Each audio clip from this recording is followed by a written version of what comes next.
এখানে উপস্থিত শোভামঙ্গল মহিলা সমিতির সভাপতি রাজেশ দা, শোভামঙ্গল মহিলা সমিতির ছাত্রছাত্রীগণ দের ৭৭তম স্বাধীনতা দিবসের শুভেচ্ছা জ্ঞাপন করছি। স্বাধীনতা দিবসে স্বাধীনতা সংগ্রামীদের স্মরণ করি এবং তাদের শ্রদ্ধা জানাই, যারা দেশের জন্য লড়াই করতে গিয়ে তাদের প্রাণ বলিদান দিয়েছেন।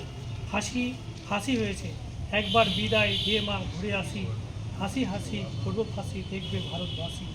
যারা দেশের জন্য নিজেদের জীবন বিলিয়ে দিয়েছেন, আমি স্মরণ করি তাদের, যারা দেশের জন্য লড়াই করেছেন।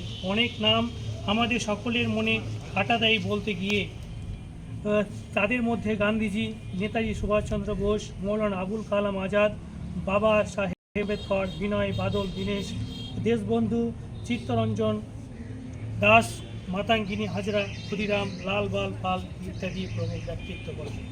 এদের ত্যাগের বিনিময়ে পাওয়া স্বাধীনতা প্রকৃতি অর্থে ভালোভাবে পালন করে ভারতবর্ষ অনেক দূর এগিয়ে যাক কামনা করি। বৈচিত্র্যময় ভারতবর্ষে হিন্দু, মুসলিম, খ্রিস্টান, বৌদ্ধ একসাথে বসবাস করে থাকি। এই ভারতবর্ষ বর্তমানে উন্নত থেকে উন্নতর জায়গায় পৌঁছাক, এই দিনে সব নিতে হবে। এই ভারতবর্ষ একদিন গোটা দেশকে, পৃথিবীকে পথ দেখাবে, এই কামনা করছি। এই বলে আমার বক্তব্য, সংক্ষিপ্ত বক্তব্য